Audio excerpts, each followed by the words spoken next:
Hey, did you ever have a breakup that made you feel like you were crushed in 1,000 pieces? Or lose a loved one and thought you would never recover?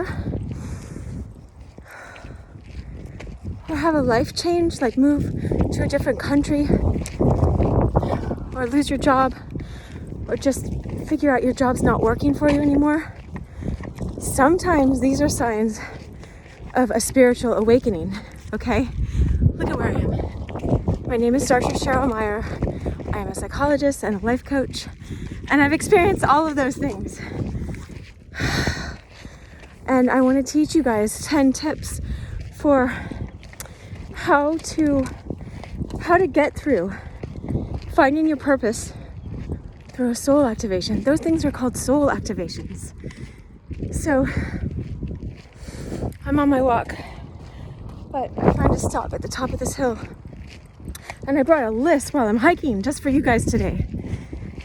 So do me a favor. I'm gonna run so this guy's not caught up with me. Like and subscribe and share this, comments, because I put in the energy to give you guys these tips. And I love to do it. I want to give value. I don't want other people to hurt as bad as I hurt. If there's ways to get through it more glowingly. But that's how you help me grow my channel, is share and give to other people that might be wanting this. And it just takes our effort. It takes courage for me to make these and time from my experience. So it might require the same courage for you to share it with one person that comes to your intuition. All right. So, hey, all right. Number 1, play full out. All right. So when I do my yoga, I do yoga like 5 or 6 days a week. You can see me flexing in a lot of my other videos. They say don't flex, but I am so proud of my arms. Anyway, he says it all the time. He says, go to your own edge. You're not comparing yourself with other people. You've been given a gift. When those broken heart experiences happen, they crack you wide open. You're wide open for love, a love of your own soul and your soul path and everybody else.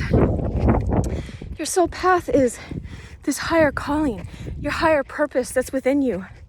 Imagine, before I go more into the first step, that we are all like an acorn seed, okay? Look at this. And people imagine, I know people that are on a spiritual path and they apply all these truths to themselves and they don't know the first principle, which happens. Thank God it happens. Thank divine love. It happens through those experiences. They're meant to. Is a seed. It has to. Jesus said a seed must go into the ground or else it doesn't become the plant. It has to crack wide open. You know that the possibility of a plant inside, if I had like all this graphics and stuff and I edit this, I could put a little plant graphic, the one that I'm seeing in my mind right now. You know, the outer shell has to come off so that the inner seed, the plant, can burst forth and go into an acorn tree, and then it produces all sorts of other acorns. Oh, they stopped at my stop. I'll stop here. So,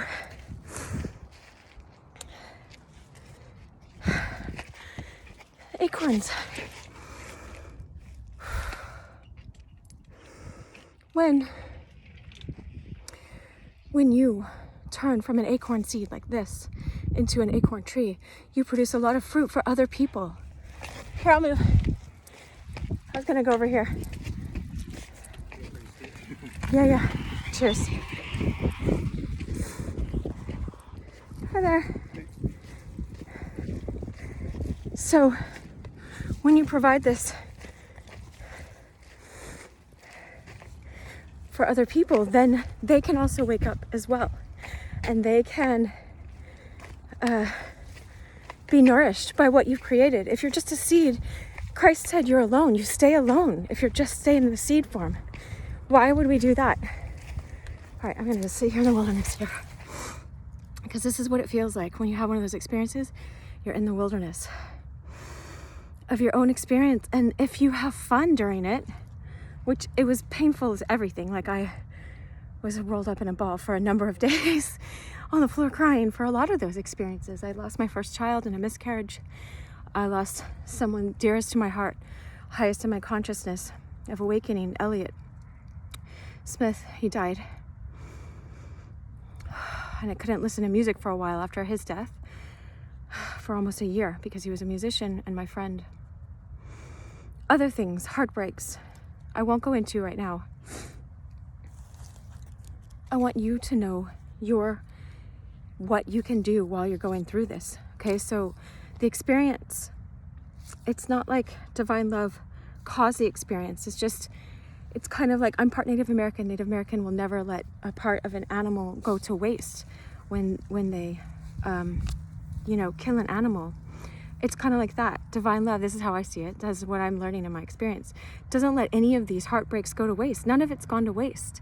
If you go and become numb and run after other addictions and other things to fill yourself up because you're still looking, then, maybe you'll have more heartbreak until you turn and welcome your own spiritual path. It's like someone being blinded on the road and say, hey, why do you keep ignoring this? I'm calling you.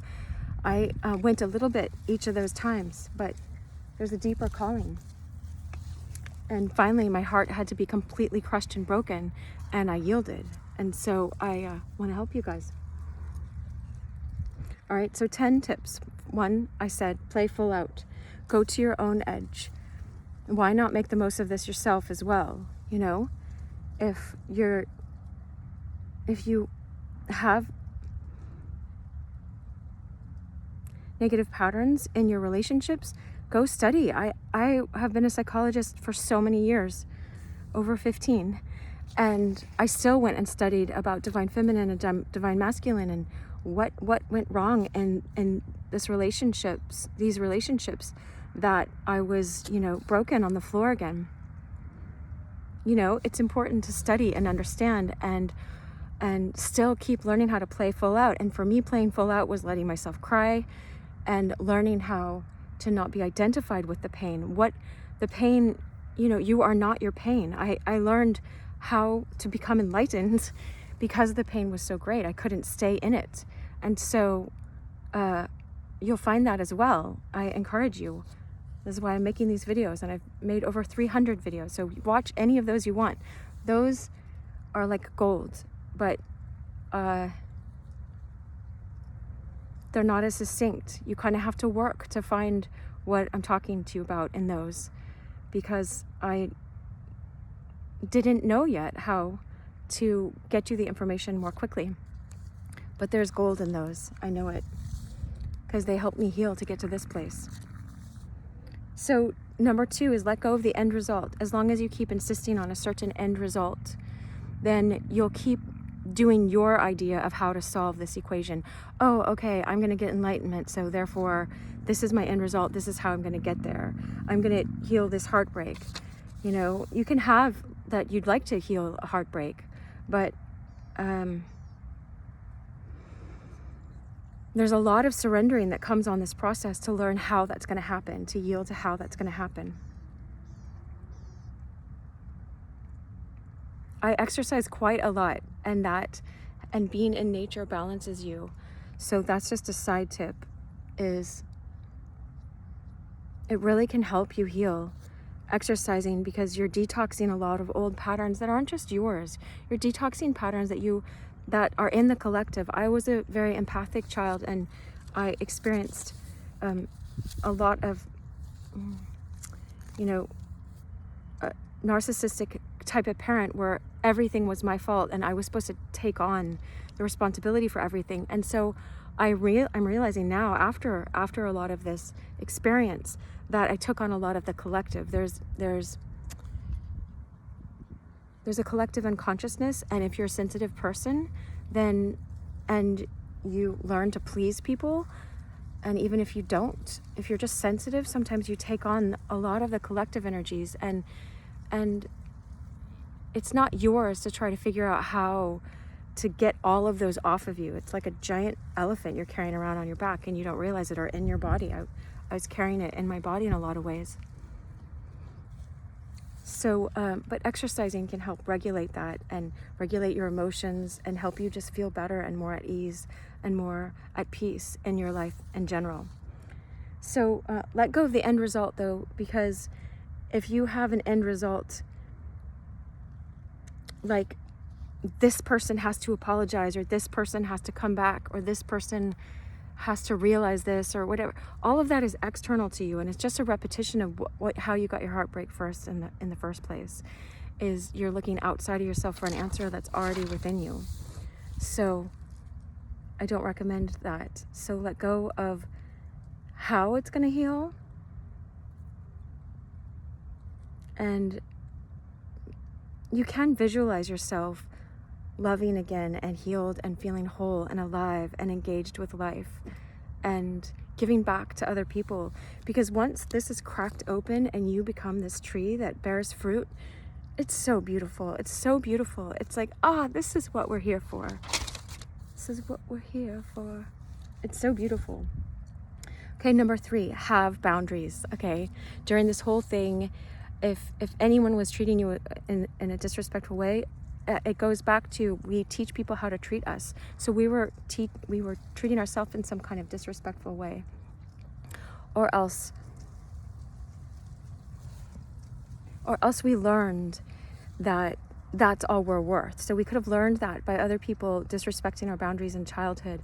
You're allowed to have boundaries. You're meant to have boundaries. If you didn't get them in childhood, then you learned by your experience that you're not allowed to have them. You are allowed to have boundaries, and you're meant to have boundaries. And if you can't figure out what those are yet, then look at, what would you give to your best friend? What would you give to your sister, your little sister, or little brother? What would you tell them to have for boundaries? And have those for yourself. Start implementing those. Even if they feel awkward at first, or I wasn't allowed to have boundaries in this way, don't sell yourself out for anybody, all right? You're worth it. I'm telling you, it's true. Even if it feels awkward at first, because it feels awkward because it doesn't correspond to the experience you had in childhood, but it corresponds with truth. For us to come to an understanding of any kind of truth, if I say this is a pen and I'm holding a pen, look, whatever, look. If I say this is a stick, okay? This is a stick. It corresponds to what it actually is. If I say it is a pen, it's not a pen. The dialectical definition of truth is to say what is, and what is not, is not. If I say something is not that is, or is that is not, then I'm not telling you the truth. This is a stick, okay? You're allowed to have boundaries. But it doesn't correspond to what you experience. Your parents, if they hit you or abused you, or other people walked over your boundaries and didn't recognize them, or they didn't have boundaries within themselves, they didn't exercise those, then they taught you a lie. They taught you that you're not allowed to have boundaries and you're not worth it by your experience. But the truth is you are, and so have them already. And as you practice those and be courageous in those, things will change in your life for the better. Less heartbreaks, okay? Number 4, it goes along with boundaries, is treat yourself with respect. The same principle that I just said. Treat yourself with the respect that you would give if you had like a 6-year-old sister or brother, that you would want how you would want them to be treated and respected. Love yourself. Be loving. I know it's going to feel awkward at first. It's not loving to ourselves to just go indulge in a bunch of things that just numb us and get us high for a moment. You can choose that. It's your life. I don't get to stop you, but it leaves you empty and more heartbroken and less able to show up for yourself, because you're incapacitated and you're a slave to your addictions, to whatever you're running from outside of yourself. Who are you? This is part of treating yourself with respect. Who are you? Honor that your soul called you. It's calling you in this experience. It's giving you this opportunity to be more, to be the tree that you are, instead of just a seed. You're cracked wide open, Like it's so beautiful. It's so beautiful what can come out of this. Go back. You can go back a year ago and look at my videos, a year and a half. I was broken on the floor, like crying. I was crying. Even a few months ago, I was crying because it's like that last part of giving birth to something new, and you just don't know if it's going to come out, but it's here. All right, so massive action with courage, okay? And this doesn't mean running around like a chicken with its head cut off. That's what my grandma would say. She had chickens. You're not running around doing neurotic action. Just you're taking this kind of massive action of being courageous for yourself, setting boundaries for yourself, saying no to people, letting go of old friendships if they're not serving you in love and inspiring you to grow higher and be loving on this earth and be loving to yourself and know what that is. All right, so massive action in even learning how to be Zen and quieting your mind. It's massive action inward. That means cutting off distractions. You're worth it. You're worth it. Quiet your mind. Find out where your soul is, why you're here. With courage. Always have courage. Give yourself courage. Infuse courage. That's encourage. Why not be strong and be bold and exercise your muscle of using courage and being wild in these ways, in the ways of your inner landscape. So the next one is try something terrifying every day, all right? Or something new, you know? Right now you're watching this video with me. It's pretty terrifying for you to hear these things, possibly, okay? But like I just did yoga, and even terrifying was just holding the pose for a little bit longer than I thought I could, you know? And, or I'm gonna go roller skating. I plan to after this. And so I can try something terrifying every day, and that only because, I do it because I love it and I love enjoying life and being fun and always challenging myself. But when you try something terrifying, it exercises that muscle for you to get stronger at doing new things, because all of this is a new path. You are blazing a new trail that no one in your family blazed before for you, to show you how to do this. You're blazing it. You get to blaze your own trail, burn out a trail. That's why. So when you practice something terrifying, you have a reason for doing it, but it's so much bigger than what I'm saying right now. All right, I don't mean terrifying like something destructive. Like, it's terrifying right now because I know that these animals used to live in these reeds, and I'm like, okay, they keep moving, and I have my dog. Maybe it's the wind. Yeah, it's the wind. But I saw an animal before here, but this is just where I had to stop because the bikers were coming. All right. Fast from stuff. And I'm not a nutritionist or anything. I'm a psychologist. I'm a doctor in psychology, but I'm not telling you as a psychologist. I'm just telling you as a person, find something to fast from, whether it's like Instagram, not my videos, of course, even if it has to be my videos, fine. But fast from things that are distracting your mind. I fasted for the last 33 days or so from music, except for like uplifting music or something. It was so hard because I like roller skating and I like listening to like boom, boom, and fun music, you know? And so, but it was fine. It quiets your mind, and I didn't watch TV or movies except for The Lord of the Rings because that was inspiring. But use your own intuition, fast from something, because it teaches you how to exercise a muscle. It doesn't mean that thing is bad for you. It just means when you learn to quiet your mind, you learn to hear from your inner intuition and from divine. Be still and know that I am God. It's like divine is love. And when you quiet all these external voices, you don't realize how much they've been influencing you and how much they cloud your mind. Okay, and it helps you fast from things that are important for you to fast from later, that are going to be asked of you. Like, I have to say no to a lot of different things in order to make these videos, in order to keep doing my job and live in my purpose. You know, I have fun and I'm with my friends, these great friends, you know, and stuff like that. But I say no to a lot of things so that I can fulfill my purpose. And I do it out of joy and out of love. But I've had a lot of fasting practice. And so it's okay for me to say no to those things. I don't think I'm going to be missing out, you know. If you haven't practiced fasting, then you just listen to whatever voices dominate and are the loudest in your mind. You're learning how to quiet and discern which part of your mind to listen to, your heart's self.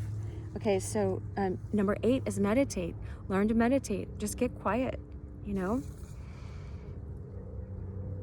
Practice. I'm going to be quiet for 15 minutes in the morning, 15 minutes at night, or I'm going to read some kind of holy scripture and meditate on just a short amount and be present and let my thoughts come, but don't attach to my thoughts. Meditating changes the brain structure in your mind so that you can slow down and go at a different pace. It changes everything. You don't know the benefits it's going to do until you do it. they've measured people that have meditated over a year, and it's changed different parts of their brain, you know. It gives you so much more capacity to do all these amazing other things. I know I'm being vague, but I want to wrap this up. 9, I put number 9. This is number 9. 8 was meditate. 9 is feel your feelings. Don't numb, but don't identify with, you know, if I'm crying and I cry and I feel heartbreak and I just want to let it go, but I don't identify, oh, I have to stay depressed forever, I have to stay heartbroken forever. You have a certain way of feeling, and your body, I was just listening to a video about this yesterday, is addicted to that feeling. And so you want to move out of that feeling and get out of that being your home. That doesn't have to be your home.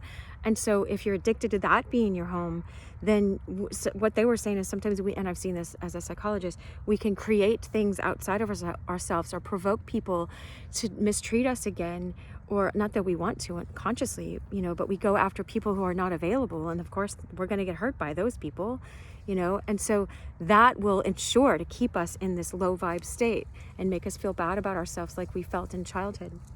So you don't have to do that. You don't have to do that. But how we do that, it seems so counterintuitive. Feel your feelings. Be present with yourself. When you get in touch with yourself, you get in touch with a touch you didn't have before. Be compassionate and kind and loving and affectionate and warm and all those good things. Just stop going back to scraps. I really encourage you, don't look back. Don't look behind. Don't go to their social media pages. Don't go to any of that. I've cut out all of that, and I feel so much more free and just alive and open to all these new experiences that can come in my life, because I've let go of my past, and I don't choose to go back to that old feeling. I'm worth more. I've learned that I'm worth more by treating myself with worth more. If you would tell your girlfriend or your guy friend and give them this advice, follow your own advice that you would give to them. If you're like, why are you looking back? Why are you looking back? You know, don't look back. It's a choice. Just stop looking back. Feel your feelings when they come up, though. Don't stay numb. Oh, it's just 22. Okay, I wanted to wrap up. Number 10, the last one for today. Oh, is have an open mind. I'm curious. Be curious. Ooh, what's going to happen in my spiritual awakening? What good is going to come out of this horrible heartbreak? You know, I lost a child. I lost a dear loved one that I didn't think anyone else was on this planet as conscious as what I felt, the love that I felt when I was with Elliot. Because I felt known. I felt like someone knew me and I knew him. And when he died, I thought that was going to leave. That didn't leave. I can know myself and be as highly conscious as Elliot was to me, and non-judgmental as he was to me. And more, I've learned so much more than what he gave me, actually, by letting go and stop mourning his death for forever, and stop looking for people, you know, like him or some kind of replacement.